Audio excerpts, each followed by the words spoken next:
Share chapter से प्रश्न over subscription का है। Rishi limited issued 10,000 shares at the rate ₹10 is payable as follows. On application 2 पर share, on allotment 3 पर share, on first call 3 पर share, on final call 2 पर share. Applications were received for 20,000 shares, 5,000 shares return to shareholders and pro rata allotment was made to remaining applicants. A shareholder Raja holding 1,000 shares fail to pay allotment money. इस question को करना होगा, ठीक है।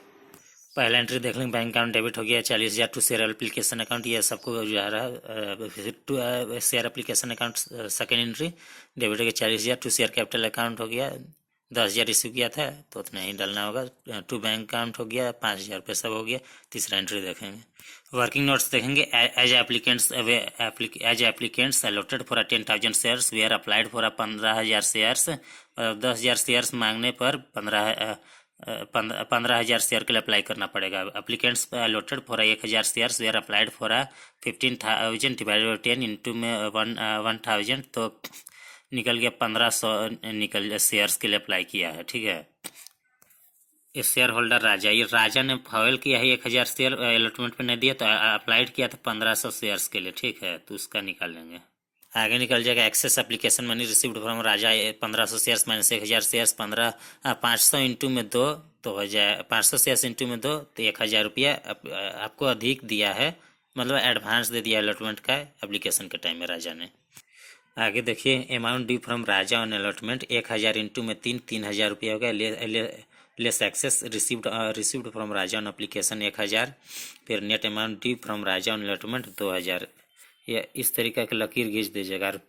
3 रुपया allotment मांगा था और इसने होल्ड किया था 1,000 शेयर्स तो इसीलिए 3,000 निकलेगा, ठीक है। इतना डाउट नहीं करना है। आगे देख लेंगे total amount due on allotment 10,000 shares into में 30,000 रुपया less amount received on application less excess amount received on application 5,000 shares into में 10,000 रुपया बैलेंस ड्यू। एप्लीकेशन के टाइम में 10,000 रुपया अधिक अलॉटमेंट का दे दिया था ना एडवांस में, वही हो गया एडजस्ट 20,000 रुपया balance due. Share application account debit to share allotment account 10,000 दिख रहा है, ये वाला मैनेज कर दिया। और आगे बैलेंस ड्यू हो गया था 20,000 रुपया less amount not received from Raja on allotment 2,000 रुपया नहीं रिसीव हुआ राजा से। Net amount received on allotment में 18,000 रुपया रिसीव्ड होगा, ठीक है। वर्किंग नोट्स फिर से जल्दी से देख लेंगे। देखिए राजा जो शेयर होल्डर था 1,000 शेयर होल्ड किया था तो अप्लाइड कितने के लिए किया था, 1,500 शेयर्स के लिए अप्लाइड किया था, ठीक है। तो यहाँ पे हो जाएगा आपका अप्लाइड शेयर ऊपर हो जाएगा और अलॉटेड शेयर्स नीचे हो जाएगा। कितने शेयर्स अलॉटेड है, 1,000 शेयर अलॉट किया, इसको गुना भागा करके सॉल्व करिए कि 1,500 शेयर्स आ जाएगा। और एप्लीकेशन में कितने पैसा अधिक दिया था तो ये भी आपको निकालना है। एप्लीकेशन के टाइम कितना पैसा अधिक दिया है तो इसको निकालने के लिए एक्सेस एप्लीकेशन मैंने रिसीव्ड फ्रॉम राजा 1,500 के लिए अप्लाइड किया था, अलॉट हुआ है 1,000 शेयर्स, मतलब 500 शेयर्स के लिए अधिक पैसा एप्लीकेशन के टाइम में ये दिया होगा तो 1,000 शेयर एडवांस हो गया, ठीक है। अब सब हो गया क्लियर इसका। फिर amount due from Raja on allotment 1,000 share hold किया था, 3 रुपया मांगा है तो 3,000 शेयर्स एप्लीकेशन के टाइम में 1,000 अधिक एक्सेस दे दिया था, एप्लीकेशन के टाइम एडवांस दिया अलॉटमेंट का 1,000 तो 2,000 रुपया ड्यू रह गया राजा के टाइम में, ठीक है।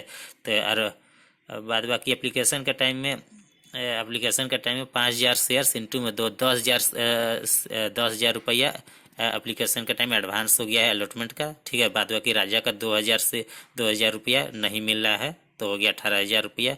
और net amount received on allotment 18,000। आगे का बन जाएगा share first call account debit 3 रुपया मांगा था 30,000 रुपया 10,000 के अनुसार से। फिर bank account debit 27,000 to share first call account 27,000 first call money received except 1,000 share सफर राजा, ठीक है, हो गया। लास्ट का बन जाएगा share final call account debit 20,000 रुपये, bank account debit 18,000 to share final call money received except 1,000 share सफर राजा। 2 रुपया करके मांगा था ना तो हो जाएगा 20,000। वर्किंग नोट्स जर्नल के बाद में ही आप लोग करिएगा ये सब जो भी वर्किंग नोट्स है, ठीक है।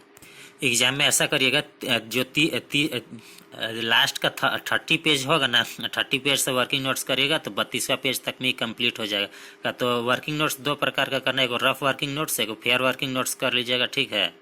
रफ वर्किंग नोट्स में ना शॉर्ट वर्ड्स का यूज करिएगा, जैसे एक्सेस एप्लीकेशन में कितना रिसीव्ड हुआ है तो शॉर्ट वर्ड्स में लिख लीजिएगा। एग्जाम्पल के लिए एग्जाम में जो भी पेज नंबर 30 में वर्किंग नोट्स करोगे, रफ वर्किंग नोट्स, उसमें वैसे ही एप्लीकेशन को APP लिख करके लिख देना और बैंक को BK, ताकि पता चलेगा कौन सा अमाउंट का आपने कितना रुपया कैलकुलेट किया है, ठीक है। और बाद बाकी फेयर वर्किंग नोट्स जो है वो जर्नल के पीछे ही कर लीजिएगा, ठीक है। एक्सेस अलॉटमेंट मनी लिखा है मैंने एक्सेस एप्लीकेशन में, ये एग्जाम्पल के लिए बताया, 2000-3000 का कोई लेना देना नहीं है। क्वेश्चन कंप्लीट है, शेयर को फॉरफिटेड भी कर दें, ठीक है। तो शेयर एप्लीकेशन में कितना 1000 शेयर अलॉट किया था राजा ने, तो अप्लाइड कितना के लिए किया था, 1500 के लिए अप्लाइड किया था, तो एप्लीकेशन मनी में कितना मांगा था, 2 रुपये मांगा था, 2 से कर देना, ठीक है। हो जाएगा शेयर फॉरफिटेड 3000 रुपये। देखिए थी अलॉटमेंट ड्यू तो 3000 का था, लेकिन एडवांस में 1000 रुपया दे दिया था एप्लीकेशन में, मतलब टोटल एप्लीकेशन में 3000 रुपया दिया था, तो सबको फॉरफिटेड में डाल दो, हो गया ना। तो एग्जाम में हम बोले कि पेज 30 में रफ कर लेना, 32 तक कंप्लीट हो जाएगा। रफ में शॉर्ट वर्ड का यूज कर लेना, 2 गो रफ यूज करना, एगो फेयर रफ है, एगो रफ, मतलब 2, एगो रफ वर्किंग नोट्स होगा, एगो फेयर वर्किंग नोट्स होगा, ठीक है।